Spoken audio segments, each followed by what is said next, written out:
All right. In this particular case, what we're doing is we're talking more about sales, both from a hiring standpoint and well, we'll see. You'll see the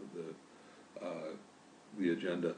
But this is, as you can already tell, we're all sharing experiences and all that fun silliness. So bear with us on that. Like I said, Link is actually pretty cool. It's part of the Office 365.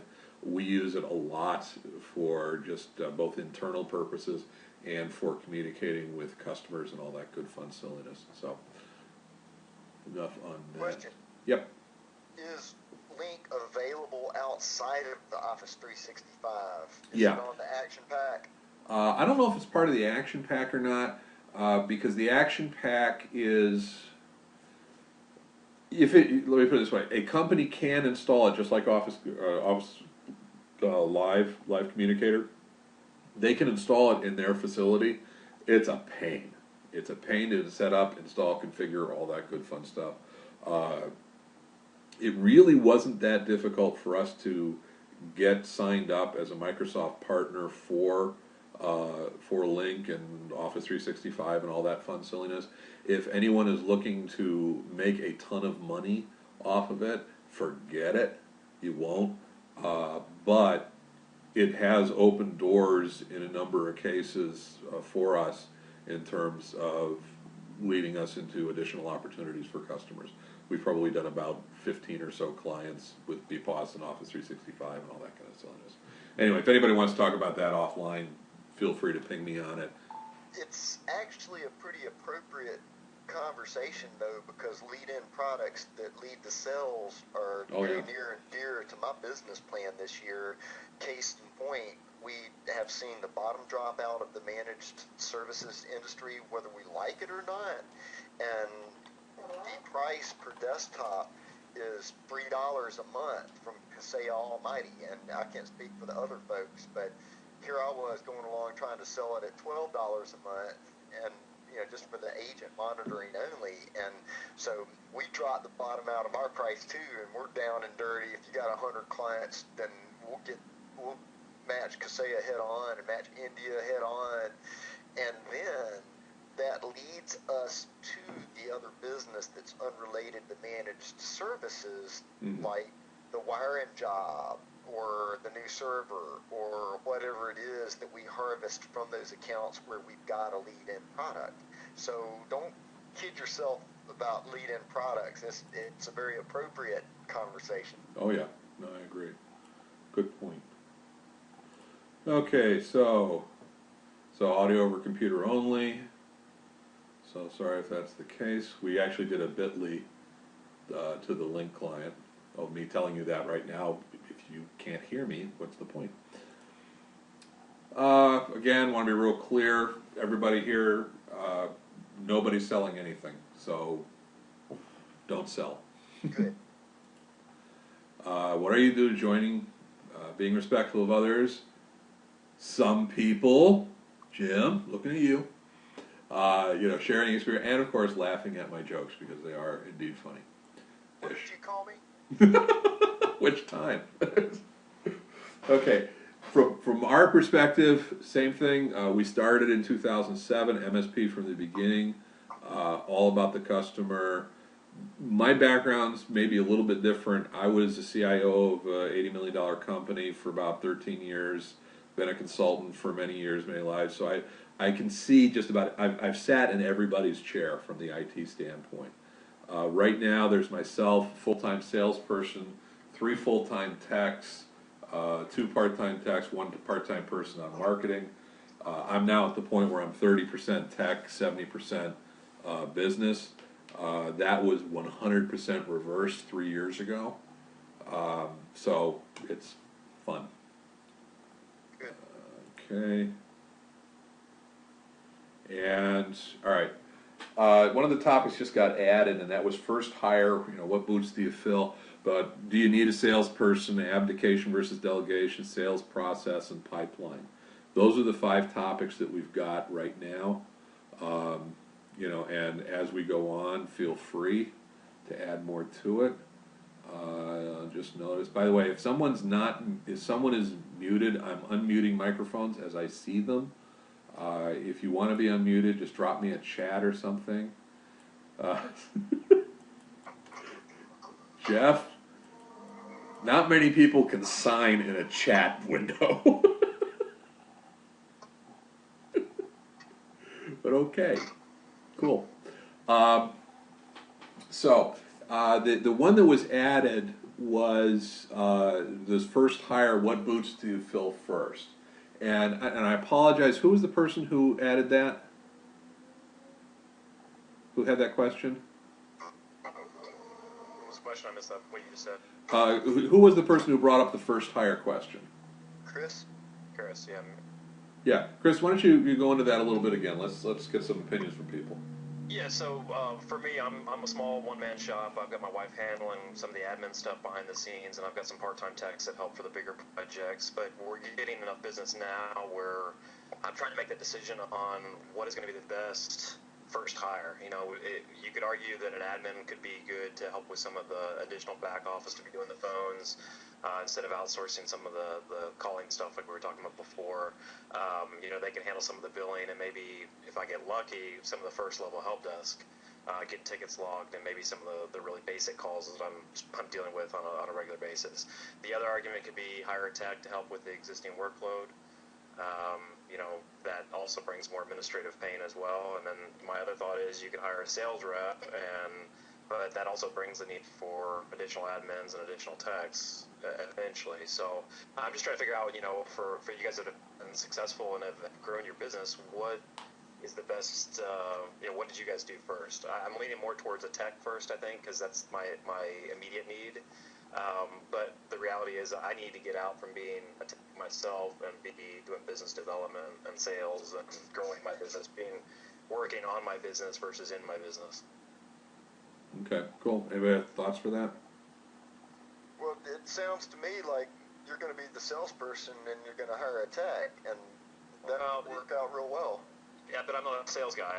I hate the sales process. I mean, business development's one thing, and I guess you could argue that's sales too. But I'm not a very good salesperson. I'm a technical person by nature. So I think we all struggle with that. So I think sales could be better handled through somebody who, trained to do sales, that's used to doing that. They can spend their time banging on the phones or hitting the streets and doing door to door or whatever method ends up working. I guess I would see myself more in the closing aspect once I get the warm lead and they're ready to meet, and then work on closing them from there. But as far as the pre-sales piece of it, warming the leads, getting the leads, those kind of things, that's really where I would want the help with. So let me ask this question. If you were looking at a sales pipeline, and we'll go a little bit more into detail about that, but kind of like the leads, and how are you able to get leads at this point and get some interest? Some.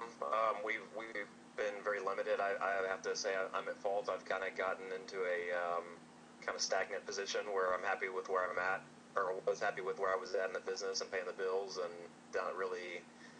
didn't have the time or energy to really grow the business. But I'm realizing in order to get to that next step, I need to. So willing to do whatever I need to make that happen. But so we're kind of kicking off this process, trying to get some more leads. That's why I was asking before, what you guys were doing for marketing. Sure. Would have been some campaigns that have worked well for you guys to try to kick off and try to grow our business. Well, I guess here would be my thought, and what we did here was we actually had, there was myself, and I brought on a guy part-time to full-time almost immediately, but we already had a decent amount of business, or already had an amount of business that was moving forward. If you bring on a salesperson, that will not save you any time to begin with, because you still have to define that sales process. You still have to understand. You still have to. You've got to own it. If you don't own it, that gets to the abdication versus delegation. So bringing on a salesperson is not going to, in my opinion, is not going to be something that's going to just free your time up, and now you're going to be able to do all this other stuff. And especially if you don't. And I talk about something I call the wife glare test. If you're doing it so you don't have to do something you don't like, You know, and I am brilliant at convincing myself that not doing that work now is logical. You know, whereas in fact, no, it's lazy. Uh, and and so to a certain degree, you might want to take a step back and say, okay, here's where I want to be in 6 months from a business standpoint. Here's the additional number of customers. Here's the additional number of revenue. Here's the additional what. Now, how do I need to? What do resources do I need in place to make that happen? So, and then the other question, of course, is your wife is willing to do, you know, some of the administrative work. Is that something that, you know, so can she do some of that marketing stuff or the like?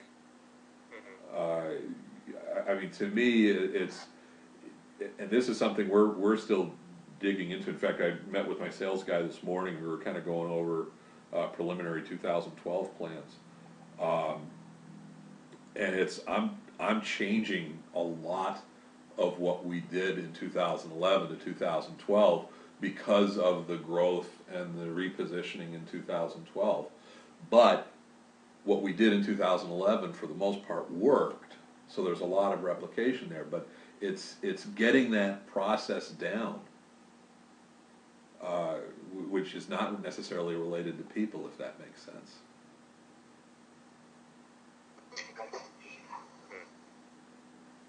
So Now, I know the worst mistake I made was hiring salespeople and cutting them loose and not working with them and spending that time up front to help them be successful and in turn make our company successful at the same time.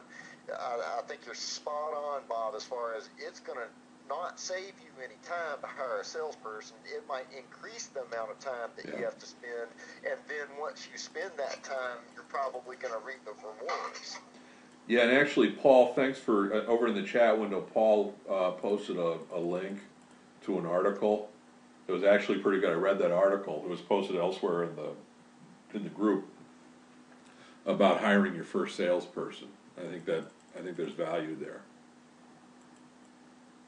Yeah, this is Jeff piping in here. I think it's a cop-out, actually, when we all say that we're not salespeople. Because realistically, we really are. Yeah. So the fact that you own the business, if you're not out there on some technical job, or if you're not in front of the customer, and if you aren't continually selling something, then maybe you ought to do something else. Oh. Yeah, and I'll agree with that to the degree of saying that you have to know that sales process. You have to own it. You have to understand it. If you choose then not to do that as your full-time gig, I think that's cool. But you have to know it as well, because otherwise, every time, if this first salesperson doesn't work out and you hire another one, you got to train them all over again from the beginning. Yes. You know, and one of the things I get back to is that I know what I want people to walk away with in terms of their expectations for how they perceive my organization. And I want that salesperson, I don't want someone to a potential customer to walk away with my salesperson's perspective. You know, I want them to walk away with my perspective. Yes. And you are the best person that can tell your story, or not. Yeah. Absolutely. Yeah, and I also think that if you want to continue to generate income and generate monies into your business, that the best way to do that, I read Stuart's article too, so I have nothing against that, but I think you're better off doing his secondary position about hiring a sales type engineer, hiring somebody who can also do work for you to bring in money, but is also going to be in a position to sell. Be in front of the customer, look at the situation, do the job, do the technical work, but find ways to upsell, find ways to sell more things into that existing client. Mm-hmm. Cool. Yeah, and I think when you start getting to that level of detail, I think now you can kind of let go of it should be this way, or it should be that way. I think different strokes for different folks along those lines, but absolutely no question, the owner has to be very much involved with the creation of that sales process, the sales pitch, the sales identity, all that good silliness. You know, I mean, I go to way too many sales meetings right now. I do not. I go to initial meetings with potential customers, and I need to go to fewer of those because it's not the best use of my time. Absolutely, I needed to, but now I need to get away from it, and that's one of the things I need to walk on. I might ask a question. What is, of all the people on the line here, what is your biggest fear of sales?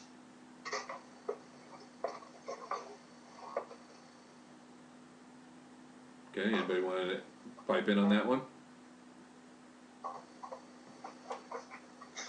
Let's try something. I'm going to go to a new whiteboard.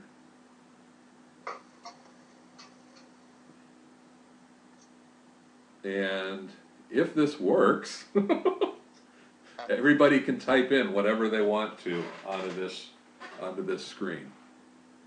So if you have a fear, you can type that fear onto this whiteboard. I can tell you that having spent a lot of time in a different industry training salespeople, the biggest fear salespeople have is simply the two letters from the word no. And it's not uncommon to get 6 or 8 or 10 no's before you can hear a yes. And after you get about the 5th or 6th no, you're probably ready to jump in the river. Yeah, I mean, in theory, we've all been through dating, so we all know about getting 8 or 9 no's to 1 yes. Or, okay, I'll admit it, 19 or 20 no's to 1 maybe. Okay. Well, I'm not seeing a whole lot of people jumping up on this screen, so. Well, you have to learn to love to say or love to hear no. And if you have a game in your mind that says, all right, well, if my closing ratio is 3 out of 10, then I want to hear those 7 no's because that means I'm going to get 3 yeses. Okay. There's no doubt about that, but salespeople still don't want to hear no. And convincing them that it's a numbers game is a pretty difficult thing to do. Okay, but it is a numbers game. Some salespeople close a lot more. I was in the automobile business for many years, and our top salespeople would close 30 or 35% of the prospects. And of course, the bottom ones we never kept. But an average salesperson would close 20 to 25 or maybe 30% of the prospects.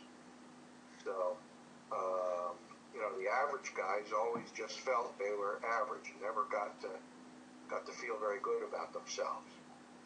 The good guys you want to hold on to. Of course, everybody tries to pirate them away from you. Okay. what I would propose is that we wouldn't necessarily talk about the quote unquote sales guy or the sales person, but how about us as owners and as techs? We're in front of the customer all the time. What are we doing about upselling? What do we do? We're the trusted advisor.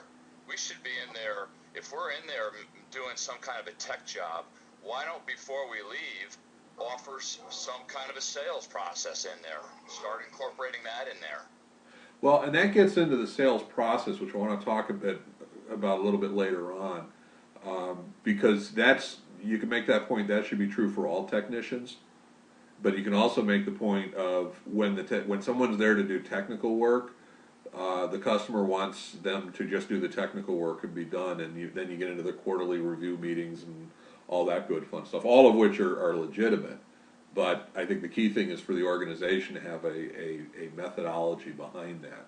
So I'm going to switch. And I agree. I totally agree with that. But there's nothing wrong with, before that text lead, with asking a few questions. Oh, absolutely, absolutely. Yeah. So okay, let's move on here. Okay. Do you need a salesperson? Again, the first point on that one to me is, why do you need the salesperson? Is that because you need to require the additional revenue, you don't want to do it, all that kind of fun stuff?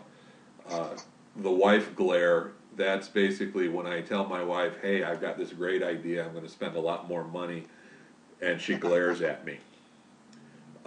Can I justify it, survive it, all that kind of fun stuff. And then the other big question is, can you support a salesperson? The salesperson, obviously, if that person is a full-time gig and all that good fun silliness, do you have, unless you're making that person responsible for creating the pipeline as well, which is not necessarily the same beast and the same skill set, can you create and maintain a pipeline necessary that they can bring in the work, and also can you support the work if they bring it in terms of additional customers and all that kind of fun stuff.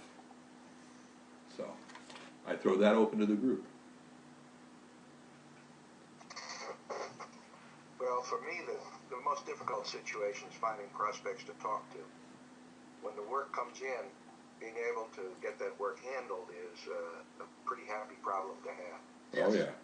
Mm-hmm. Oh, I agree with that.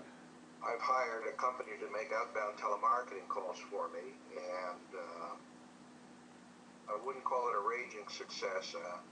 I'm not even sure I would call it a success, but, you know, they get appointments for me. I haven't been very successful with those, but I'm not ready to give up yet. I've spent an awful lot of money with telemarketing firms trying to make outbound calls for me, and went with the most expensive, best rated company I could find that Microsoft Almighty used, and found out that their sales reps talked a good game, but the people that were actually making the sales calls for me were not the people I was talking to at the company. And when I started listening to some of the calls they were making, they were getting confused with the campaigns, and they were selling free network assessments, which I sell for $1,500. So they were getting the Robin Robbins campaign confused from someone else's marketing plan with what News River Networks had for their marketing plan. So your mileage may vary, but I dropped them, and I personally make my own calls. Not nearly enough of them, but I personally make my own calls. Jim, do you have a developed script that you use, No, or is it just like off the cuff? Off the cuff. The reason is I believe in the question-based selling and asking questions instead of reading off of a script over why my managed service is better than John Doe. Well, yeah, and there again, that comes from the owner or operator type thing. You, again, know your business well. You probably have the questions. You could probably answer the questions. But if you bring somebody in that you're hiring, you're probably going to need to develop a script. I agree, and I have probably had 12 people go through the revolving door in the past 7 years that I've tried using other resources for selling. Just decided that I was the best salesman I could hire. Right. Not that I'm special or any better than anyone else. It's just that I can tell my story better than anybody else can tell my story. Absolutely, I agree 100%. Yeah, the challenge with that, though, is that you get to a point where, I mean, first of all, at least from my standpoint, I need to remove me ultimately out of the day-to-day operational equation for things. And also, there's one guy in Florida, I think it was, who he focused his telemarketing script, entirely on can I put you on our email list, and can I have some, or excuse me, can I put the person who's appropriate for IT expenditures or whatever on your email list, and he developed like a huge mailing list for follow-up activity, and then from that got more specific in terms of some enhanced email campaigns and the like. And I always thought that, and I haven't done it, but I thought that was an interesting, because that could be done as a relatively simple questionnaire. Uh-huh. Okay. And that's a great technique, because that's going to fill your pipeline. And if they give you permission to send email and you send a newsletter like I Get Yours, Bob, yeah, I think that's a great way to go. Yeah. And that way you've got somebody else who can be, pushing that kind of that pipeline creation and all that good fun stuff. Well, it's easy. The script to make that happen Yeah. is, hey, what's your email address? Is it okay to send you information? I mean, that is easy. Yeah. I see some Jeff pops up. Does Sandler have specialists in the IT? You're right. Sandler didn't focus on any industry at all. I was in the year-long President's Club, and it's all about psychology and asking questions and listening to what people say. Yeah, I would, quite honestly, to peg onto that, I have not used Sandler. I attended a couple of their luncheons or seminars or whatever. And I'm not sure, how do I want to put this? I've seen presentations, MSPU, Robin Robbins, etc., who talk about sales process specifically for IT. I'm not sure that's where we as an industry have the problem. I think it's more on just the general converting ourselves into salespeople. Well, what, like try to develop a relationship with somebody? Like just how to meet and greet people? Well, I think that's Networking? I think that's part of it, but part of it is also, my God, we love this stuff. We're geeks. We want to talk about the server. We want to talk about the bandwidth. If it doesn't have an acronym, it's not near and dear to our hearts. Whereas the customers that we're talking to, they just want to know the bloody stuff's going to work. Exactly. You know. Well, on that note, if I go and do my business networking at the one meeting that I do attend once a week, which is a group of venture capital, small companies, firms trying to get venture capital, I should say, and I know they're in biotech, which has been a successful market area for us this year. I had rather not talk about IT, but rather cow titty medicine, because the company that we work for makes a medicine for cow tits that removes the virus and allows the herd to be milked. And it's biotech. They don't want to hear about TCP/IP. They want to hear about cells and images of cells and cow titties. Well, who doesn't want to hear about those? Okay, this isn't going on YouTube. Well, you can beep that out. Oh, okay. It's straight up because. No, I'm kidding. I'm kidding. Well, It's a very, very real example of why we technical people should not talk in technical terms, because I want their business. Yeah. And I've got to talk in their terms and understand a little bit about their business. Oh, so we've got big cell images. We need to store that stuff. And now I can interpret it into, all right, I need to go knock on NetApp or EMC's door and talk about a iSCSI SAN. But they're going to look at me and say, iSCSI, huh? yeah. Yeah, Paul had a question about anybody else in BNI. Anybody else work with those guys? I have. I was in BNI for a couple of years, and it worked pretty well for me, but mostly just for very, very small guys and what amounted to residential work. Yes. I wasn't finding much of a managed service base to sell to. The comment I wanted to make about the business owner selling is that it's a pretty different hat from what the IT technical person needs to have. Yeah. And it's some changes that often are not comfortable to make, and without a great deal of work and really a change of attitude, a business owner may not be able to make that change. When I was in the automobile business, and we'd have mechanics that wanted to come over to the showroom and sell new cars. And, it was rare that one could be successful because the customer would say, what kind of gas mileage does this have? And the mechanic turned salesperson would start to tell them about what kind of fuel injectors the car had. Yeah. And the customer doesn't want to know about it. He just wants to know 56 miles a gallon. And you're going to be okay. Hold my hand and I'll get you through it. That's a good point. And I think it might depend upon the technical level and expertise of that person you're hiring. So, in other words, if you can hire in somebody like an engineer versus a technician, that engineer is wired to solve solutions. He's wired to look at a situation and say, oh, I can figure out a better way to do that. Most engineers have that capability. And so if you have engineers working on site versus technicians, yeah, the guy who's going to rip apart a PC and put some RAM in there, yeah, I can agree with you. But if I'm going to bring an engineer on, I would not mind asking that engineer to look for opportunities and sales opportunities while he's out on the job.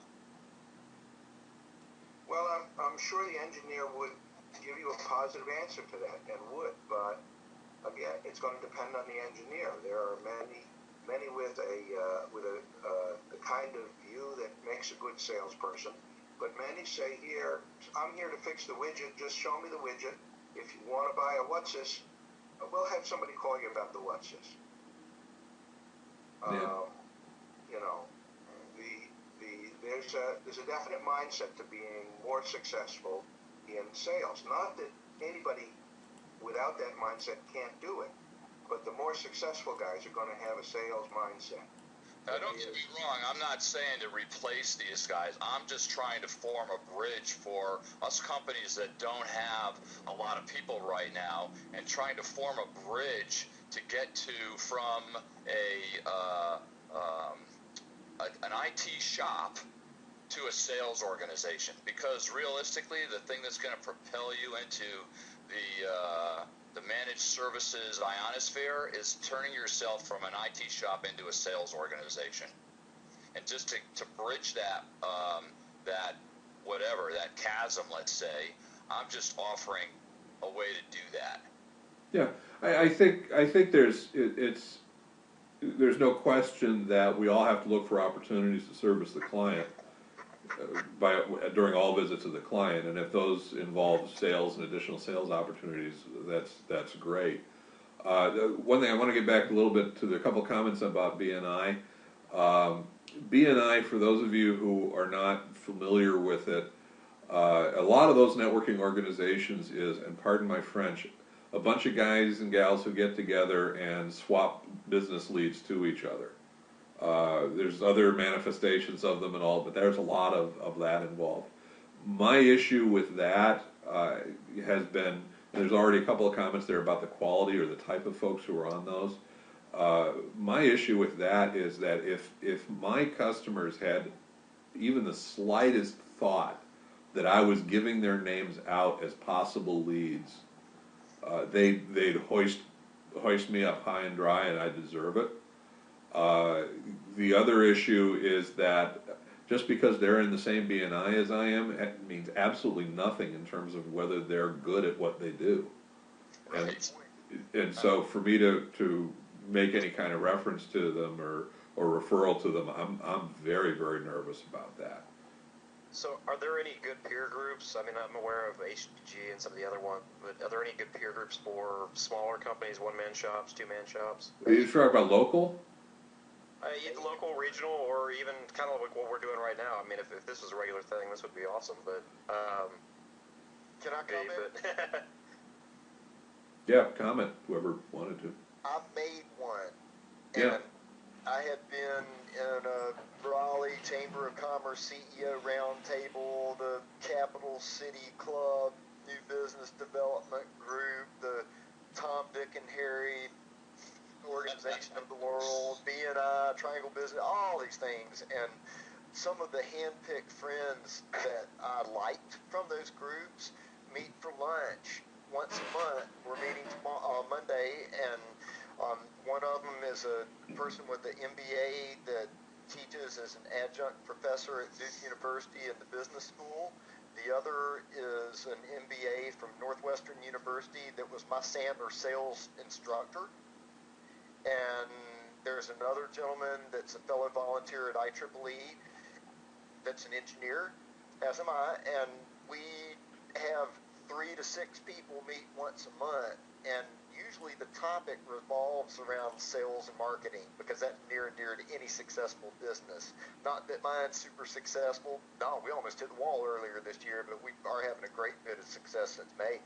And I enjoy handpicking the people in instead of having a BNI or a Chamber of Commerce say that, well, Sally's going to be in your group because she paid her dues and they got control, not you. So my advice there is to make a group.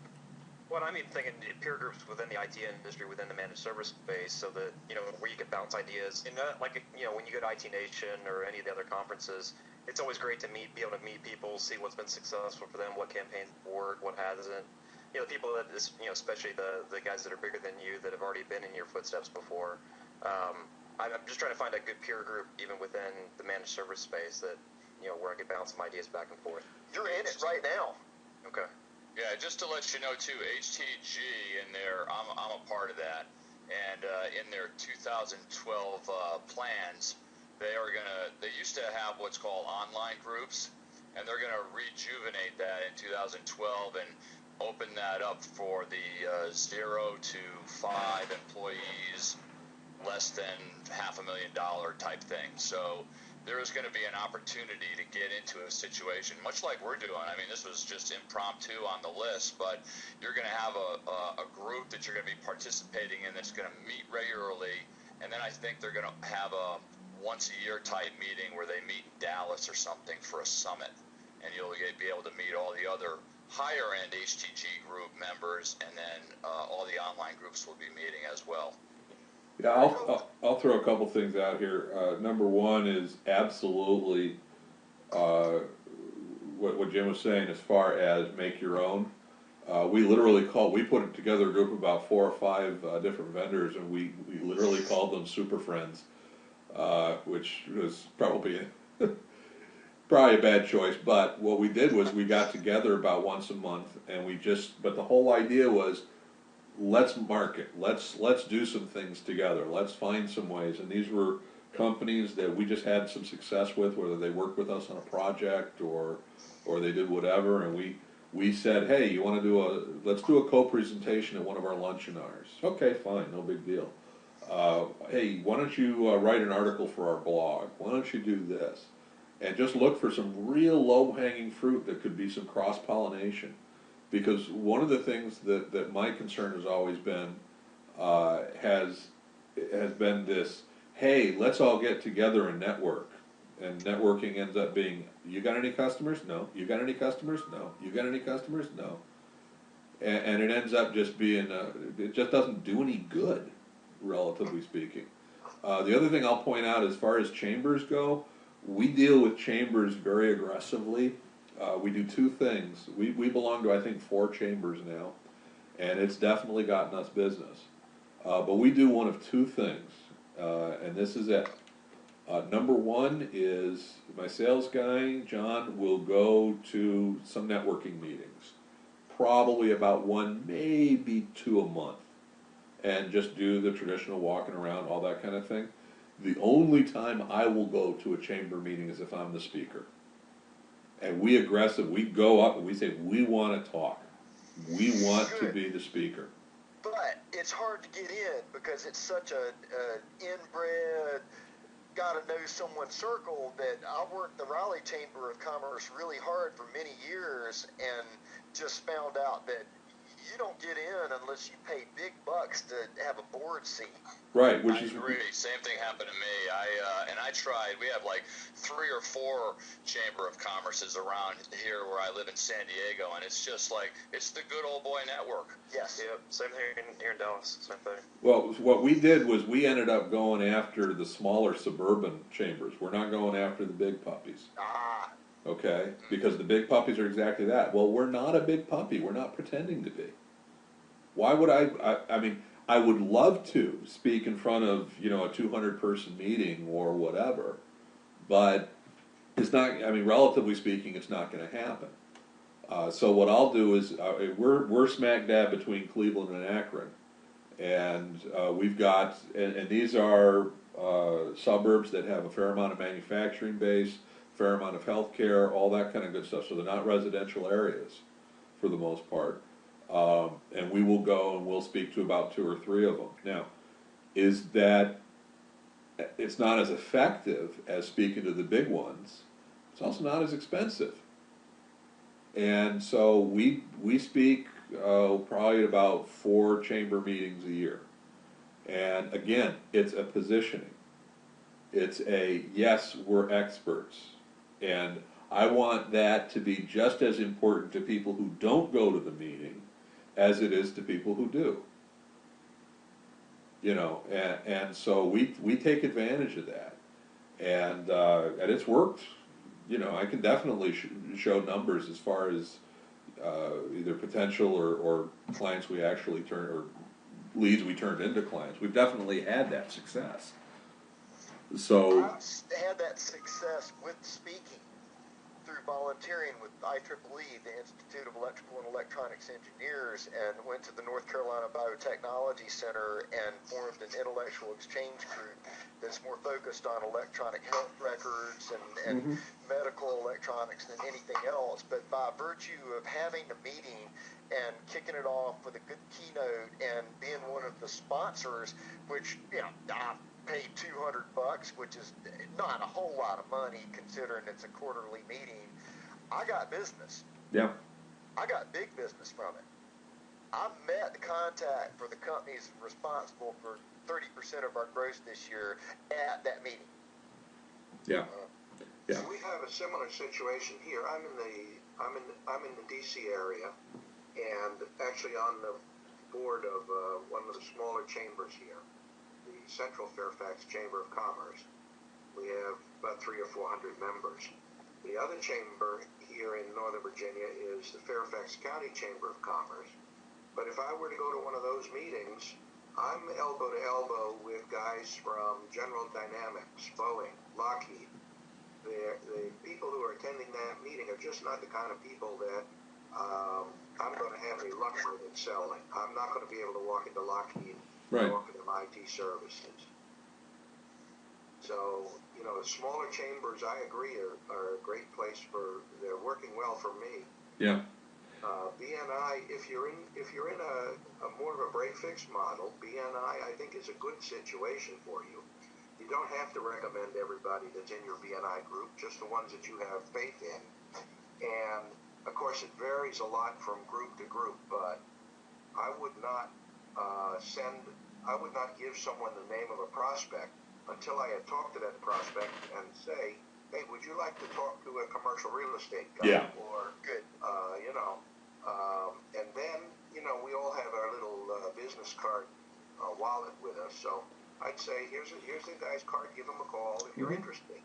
But you don't want to send a salesperson to a prospect who never heard of them. It's a hard way to go.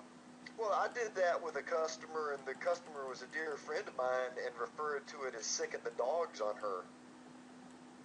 Well, I would say that you recommended the wrong person. Yeah. But after all, if someone recommended you as an IT person, I don't think that your prospect's response would be, you've sicked the dogs on me. I think you are a reasonable guy. You wouldn't call every day. You know, you might call every other week. You don't know how people are going to handle the sales situation when you pass names and numbers to people you don't know. If you get to know them a little bit and you ask permission and the cost expected, you're going to have a lot more mileage, and you won't get that sick your dogs response. That's correct. And as I said, I don't give out a prospect's name without the prospect telling me they wanted to talk to the person. It just doesn't do any good. Oh, yeah. Somebody asked about a lot of competition from other IT firms in the chamber. We have maybe half a dozen IT firms in the chamber. Mostly through the chamber, I've got to be friends with all of them. So we're not unfriendly competitors. We are friendly competitors, and if you're not going to find a chamber with only one IT person in it. If you join a BNI group, there will be only one IT person in it, because one of their rules is they only have one representative from each discipline. But the chamber is, you know, it's businesses, and I wouldn't pick a chamber by the number of IT people in it, but by the number of members and what the average business size is in the chamber. I see somebody said they wanted $3,000 to speak about IT.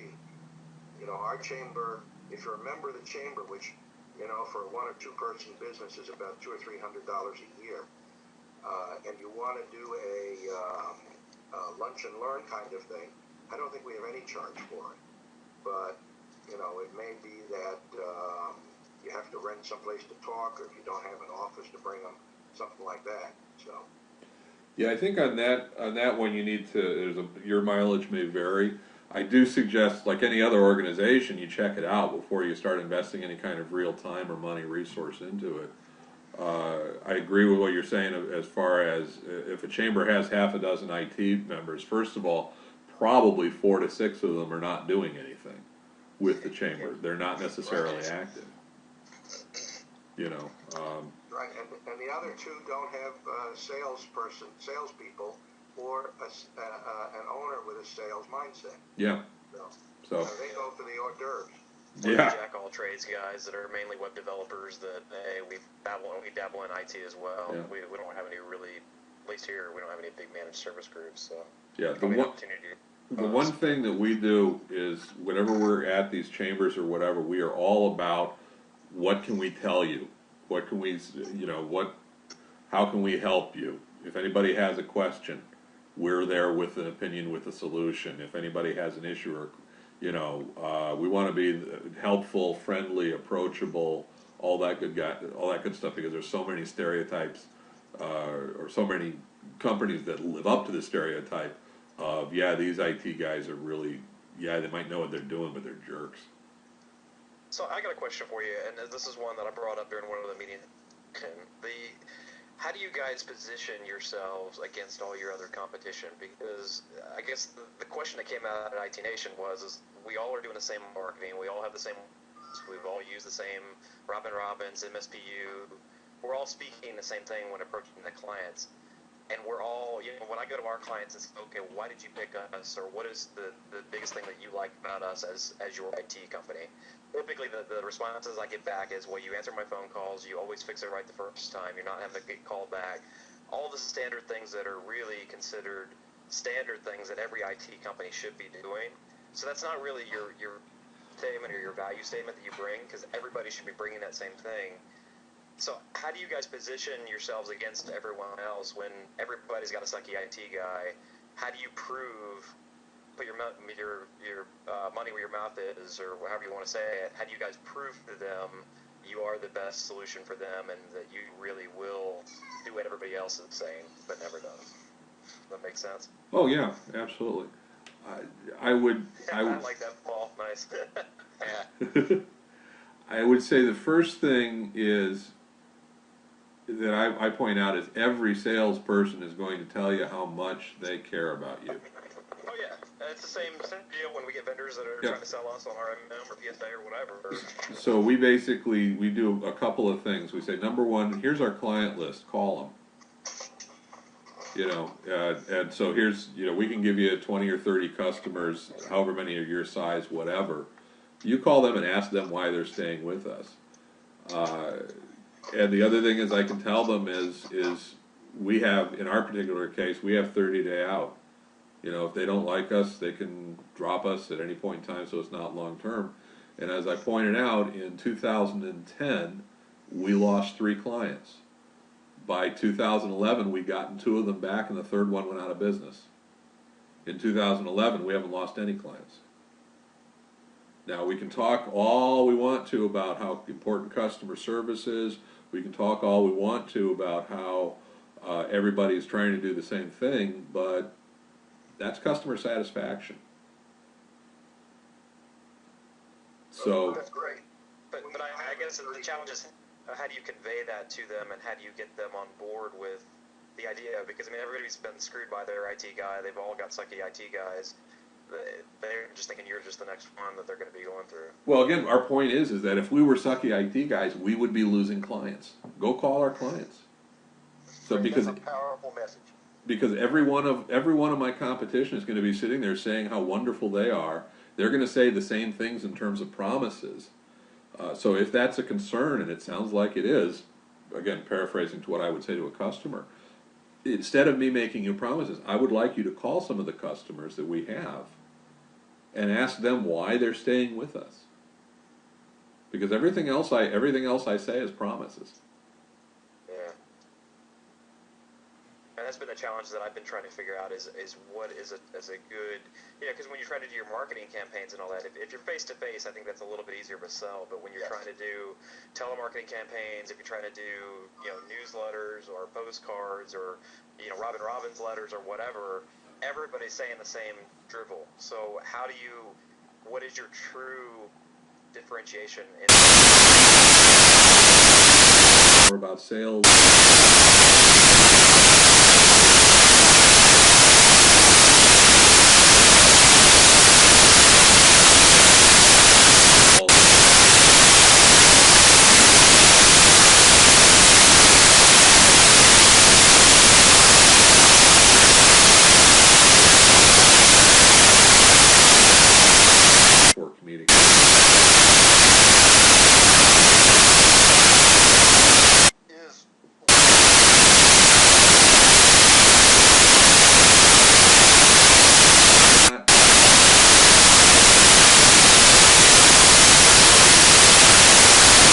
Install it just like up.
be my thought.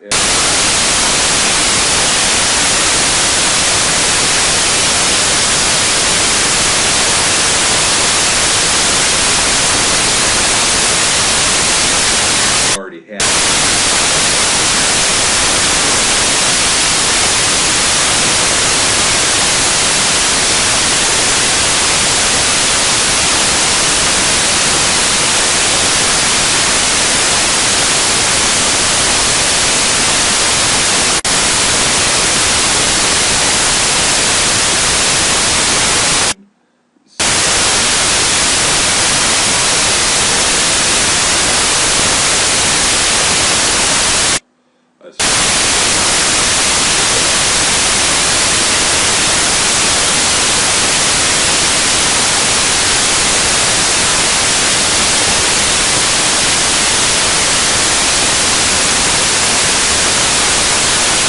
You know.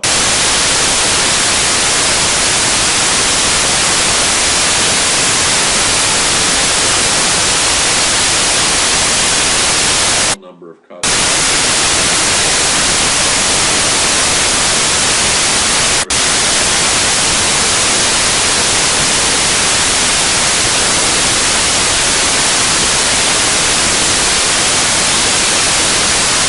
Can she do some of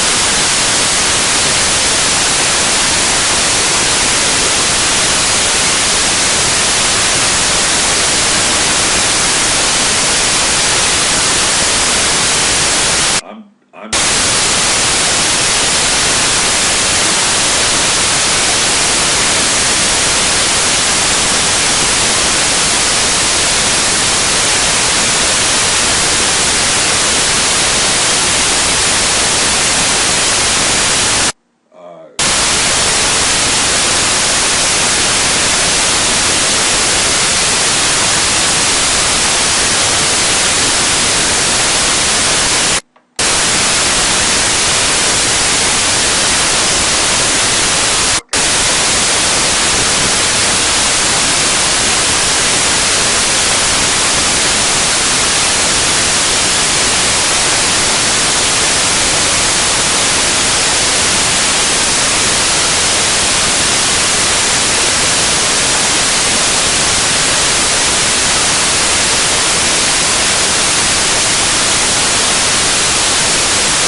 of people jumping.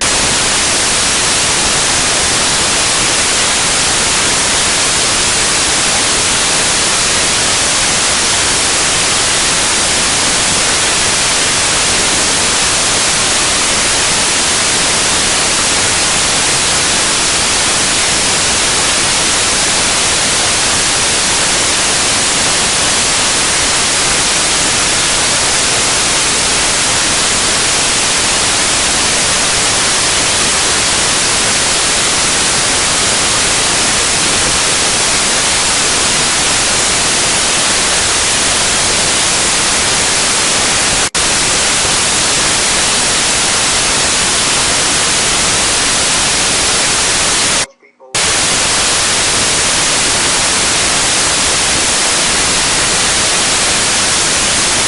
top salespeople.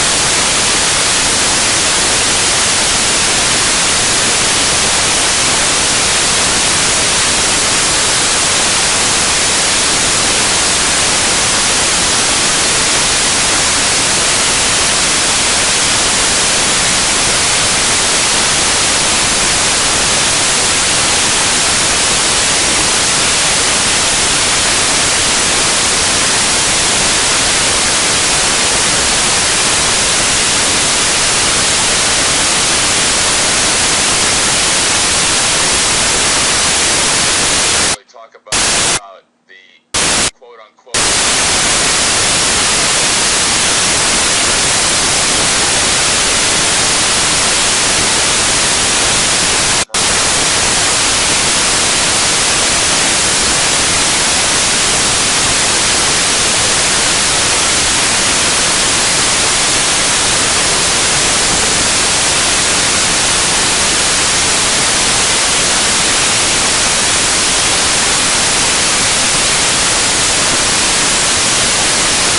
Just, yeah, computers are wonderful, computers are great.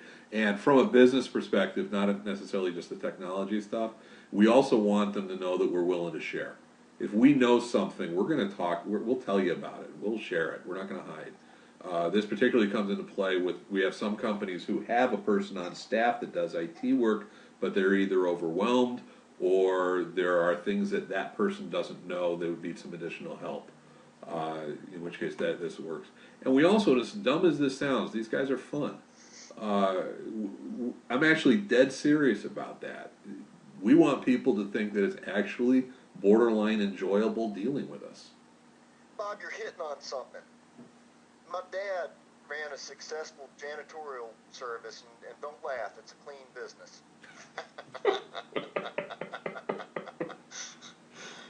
And he's 80 years old, still works in it, has 500 employees, and he told me what his secret sauce was.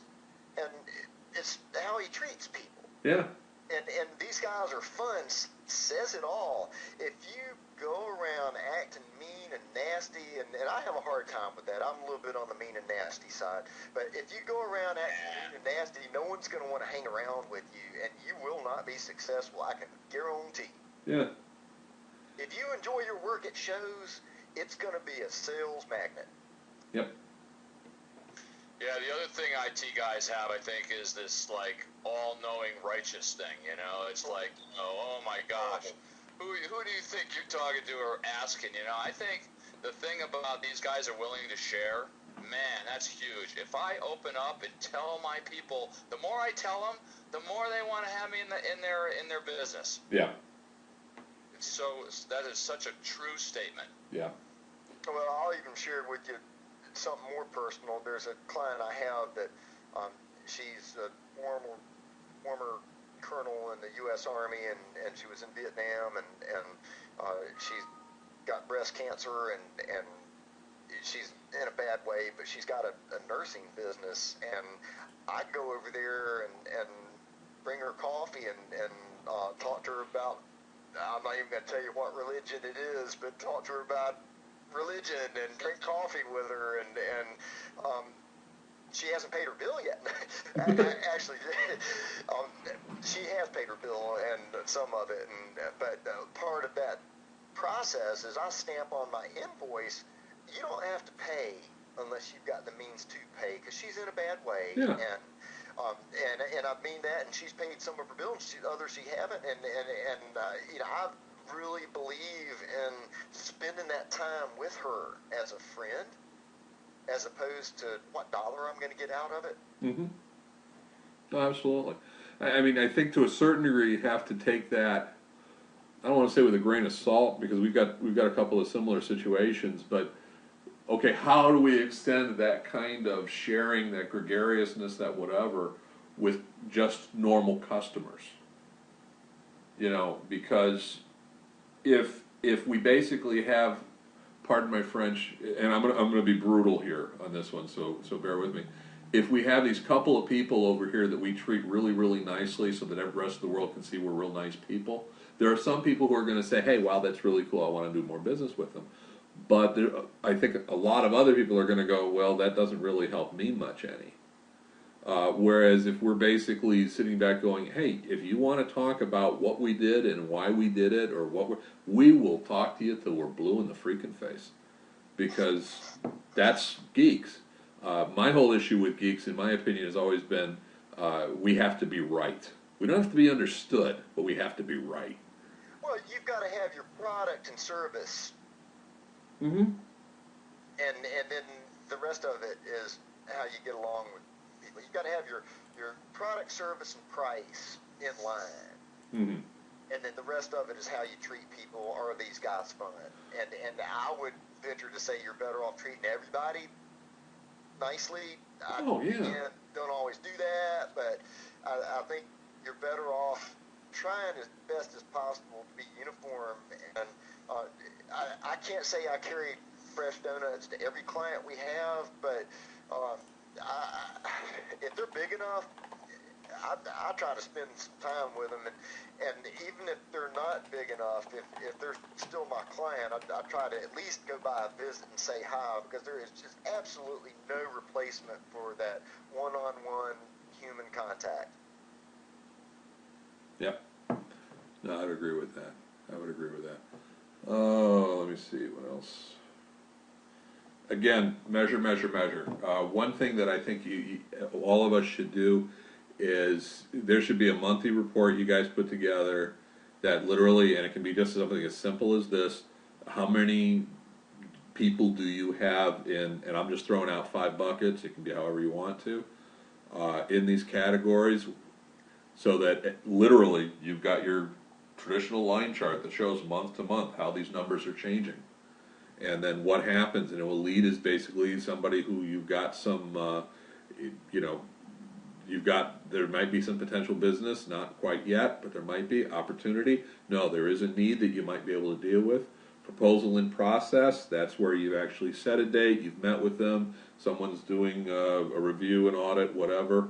You presented the proposal, and then it's been resolved, yes or no. And the time between each stage, the numbers, the deltas, all that kind of good stuff. Just seeing those numbers on a monthly basis is going to give you a much better idea of where things are. And if someone asks what a closing percentage is, you're going to actually have some level of number that you can create and some level of value.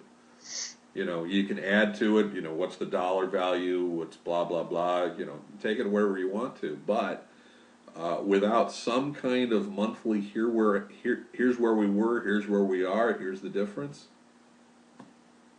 I mean, and the nice thing is this is simple. This is not something that's going to take 10 hours of your time. You could literally, okay, I don't gather this information during the month. I'll just go look at all my sent items last month and figure it out from here. Whatever. But you got to do this.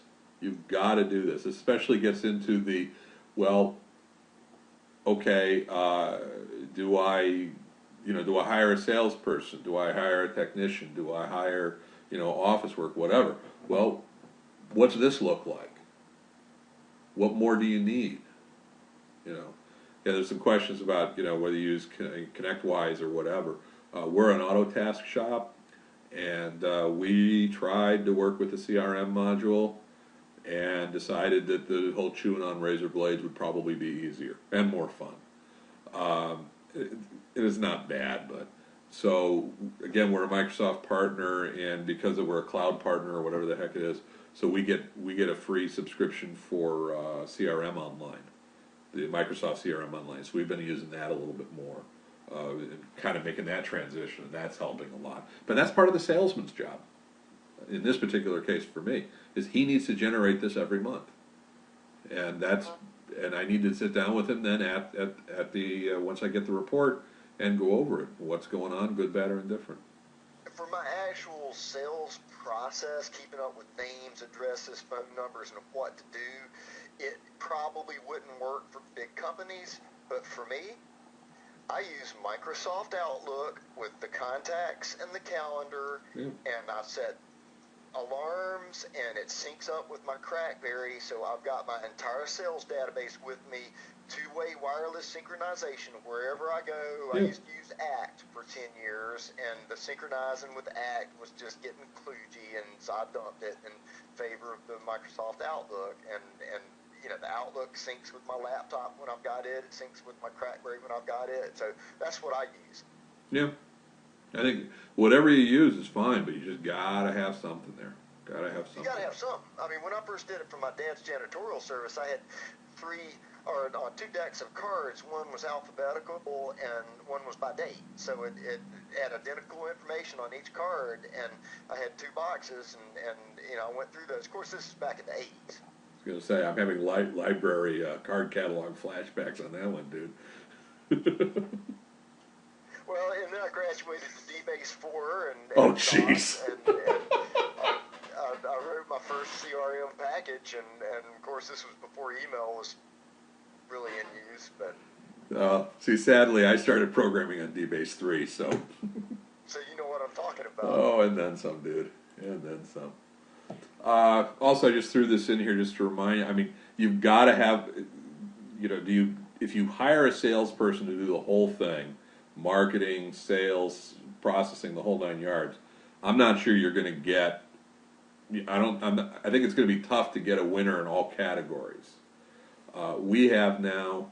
Our budget is for this company. Again, we've got myself, 3 full-time, 2 part-time techs, full-time sales, part-time marketing person. Our budget for 2012, I think, is $6,000 for marketing. And that includes all of these activities. So, newsletter every month, postcards. We actually cut down the number of postcards. We took a look at the people we were sending them to. We were doing 300. We cut it down to about 120.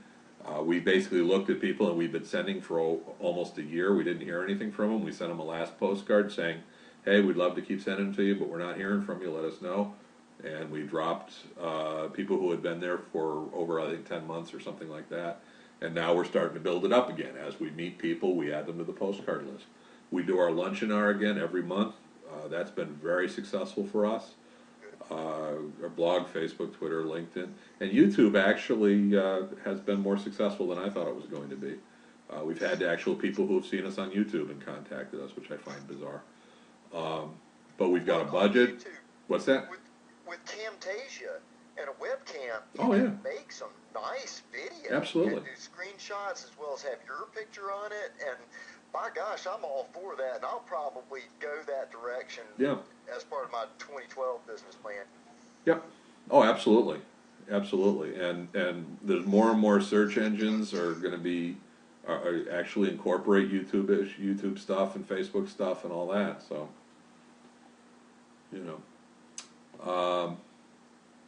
So I think however you do it, if you're bringing on a salesperson, you're doing the sales process, the more, pardon my French, mechanized you can make your marketing process, I think the better off you're going to be as an organization. Because literally the marketing plan, when I sat down with a sales guy today, and also with the marketing person, although that was online, we pretty much were able to say, okay, we're going to do the same thing we did in 2011 and 2012 with these changes. So we could say, okay, we're going to do a little more, we're going to do a couple more experiments on this type of marketing, we're going to do a couple experiments on this type of marketing, but this stuff works. Okay? So So we're not sitting on our laurels, but we're also not reinventing the wheel. Well, see, you're hitting on something because you said keep up with what you do, keep Yeah. the stats, and even if it's informal, gut feel, this is working and that's not, Yeah. you're still keeping up with it. And that the one premise I learned in the one marketing class that I took was try a bunch of different things and then repeat what works and drop what Oh, does yeah. not. Absolutely. Absolutely. And the other thing that I will add to that is do not be the judge of what your potential customer wants to see or hear. Good. You know, because we're not them. We're never going to be them. That's the whole freaking point. You know, it's like I am not a janitor or a plumber or anything along those lines. And I'm very, I know I'm lame and stupid on that crap. So, your dad's organization would be ill-suited to explain all the different types of equipment they would use and all that kind of thing that they would find interesting. I'm a good janitor myself, and I've cleaned many toilets. Now, see, no, I'm not going there. Anyway, but that would be the other thing, because, like, for example, the Robin Robbins thing, the postcards, those are the stupidest freaking postcards I've ever seen in my life. They are just the most idiotic, just stupid. That's the only word I've got for it. We use them. We edit them, we change them. The only thing I insist on, I have to agree that they represent my organization. That I have final say on. But I don't care is whether or not I would buy based on what I see. So I guess that's a challenge I've had with Robin Robbins materials, that it just seems too cheap, just not the right age. And everybody keeps telling me to shut up and try it. So I've had her toolkit for 4 years now and have done nothing with it. Well, you could do what I did, which would be do something really, really, really stupid with it and waste a whole ton of money. That's fun. Because I basically took it and did one of the 3 letters with the worry monkeys. Yeah. Not the worry. There's the worry dolls and there's the monkeys. Yeah. I still have like 6 barrel of freaking monkey games from that stupid campaign, which are But we did that. But I did that for like 1,000 letters. All right, that the quality of the mailing list was horrible. The follow through was horrible. It was just one of those things where it's just as stupid as I'll get out. But I did it, by God. I spent like $3,000 on that process, and I think I got one good client out of it. Which, glad I got the client, but the rest of it was absolutely stupid. So now what we'll do is we will choose. We do all these things here, and the postcards are the Robin postcards. But then what we'll also do is when we have a month where we've got some spare time on the sales and marketing side, sales guy will choose, usually it's around, we'll say 20 businesses. And we have a 3-letter process. And letter number 1 is and it's been a while since I've actually seen the letter, so bear with me. Letter number 1 is more or less the introduction, how wonderful we are, and we'd love to talk to you, blah, blah, blah. Letter number 2 is a follow-up, that's in week 1. Week 2 is a follow-up basically saying, and there's a call to action. Week 2 is we haven't heard from you, we'd love to talk to you, blah, blah, blah. Week 3 is a postcard, essentially, that does the same thing. And then week 4, we follow up with phone call. Okay? So within a 4-week period of time, we have done 4 touches, but we've only done it to 20 companies. Very manageable. Okay? I can tell you at the end of that how much it cost, how much time it took, what our success rate was, all that kind of silliness. And I'm willing to try that, let's say 2 months, 3 months. Why 2 or 3 months? Well, because I want to make sure that, you could, all it takes is like one client to come out of it and it's paid for itself. It's not a huge amount of expenditure. And that kind of takes care of it. Well, it was the time of year. I may tweak the letter from what I've heard, whatever.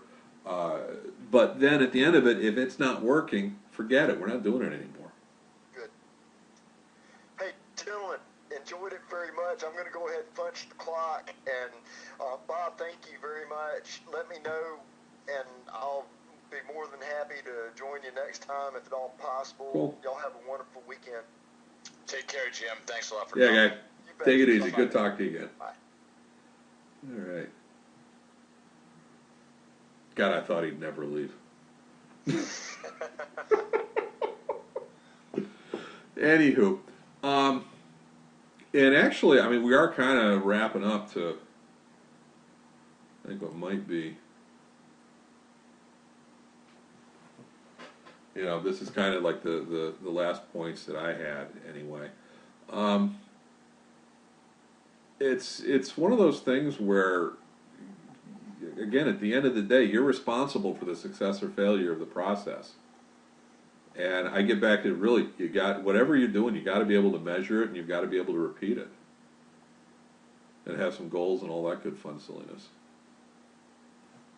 So, and has this been useful? Very. Yes. Cool. I'd love to do this on a regular basis, just to chat through things. Yeah, I am. You know, I got no problem with it. I'm not sure we need to create this subset group or anything.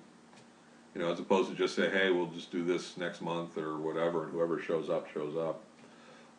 Question, letters are in the marketing toolkit. Yeah, the Robin Robbins toolkit is a topic and a half. First of all, I think she has two toolkits. She's got one that's just general marketing for IT, and then one that's specifically for sales, marketing, all sorts of processes for the MSP. I'm a veteran of both her process and also MSPU's. I will say both of them have their strengths, both of them have their weaknesses. If you don't have some kind of sales and or marketing background, I would suggest getting involved with some kind of program that will give you some good materials, some good heads up. I think they're both okay. I don't think either one of them are raging successes, and I don't think either one of them are horrible failures. I do think that if you take a look at the material, you need to make sure that it represents your organization. And again, it can be cheesy. That I don't have a problem with.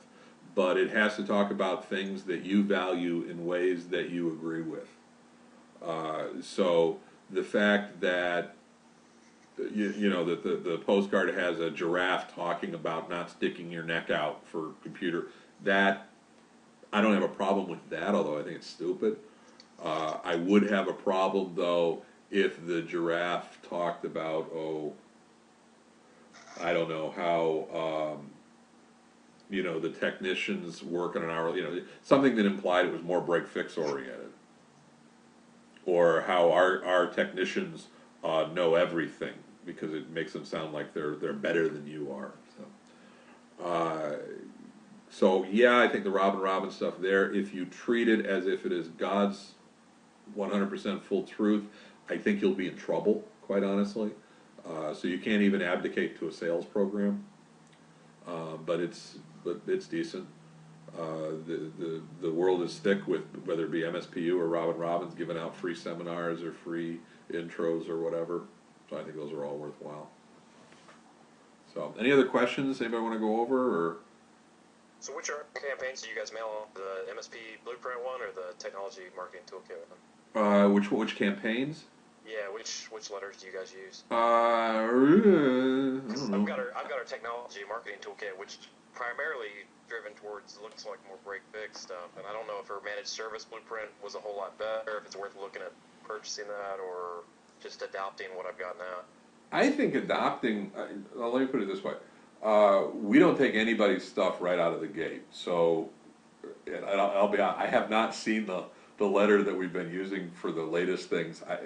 I saw them like 6 months ago, and I haven't looked at them since.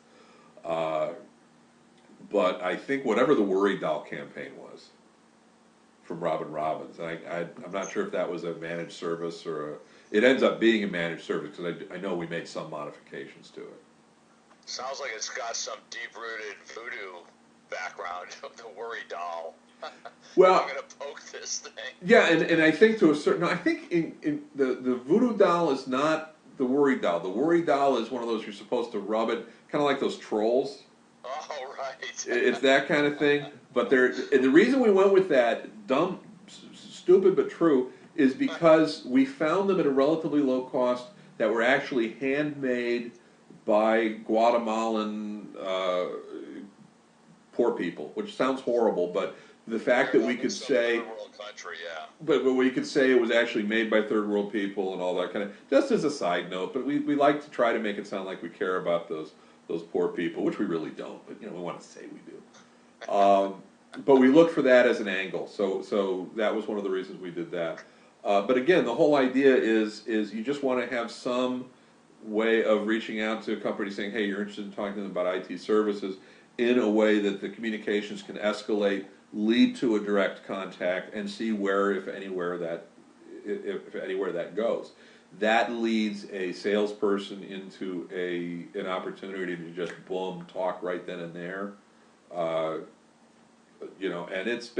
has it been wildly successful? No, but it doesn't have to be, because the cost, you talked 20, I'll even say $2 a mailing piece, although it's not that much. Do 4 of them, so 20 times 80, about 160 $160. That sound right? Yeah, something along those lines. $160 a month. If it gets me like 2 jobs in a year, that's great. Because it's recurring revenue. So, any other questions? Well, so this is Jeff again. So the thing about like what sets you apart didn't really go over, but my ulterior motive on that was possibly leading into like what your elevator speech is, because I think realistically we all need to be able to tell somebody what we do in a nutshell, in a relatively short period of time. Oh yeah. So if you kind of know what sets you apart, and even as Ed said, even if it doesn't really say, even if it's just like somebody else, it helps you in the formulation of how you want to define yourself really quickly to somebody else. Somebody came up to you and said, well, tell me what you do.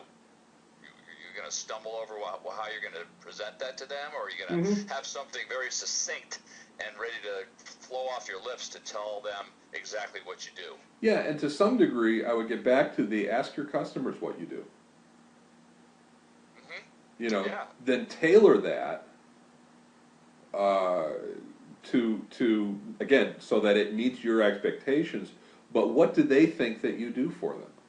Or not maybe what they think. What do you want me to do for you? Yeah. Yeah. Because I just, especially from the geek mentality. I mean, let's face it. Before technology existed, I think we were all, the village idiots or something. Because we just all had, or a lot of people in the IT world have trouble communicating to regular business people in ways that regular business people want to hear it. And so anything you can do to bridge that gap, 2/3 of our business comes from companies who aren't satisfied with whoever was doing it before us. We never compete on price. I don't think we're that ridiculously expensive, but we never bother finding out. So. Okay. Any other questions or thoughts? Okay. Well, we're down to, I think, 6 of us. So. Sayonara. See y'all later. Thanks, Bob. All right, guys. See y'all later. Bye. Bye. Appreciate it, Bob.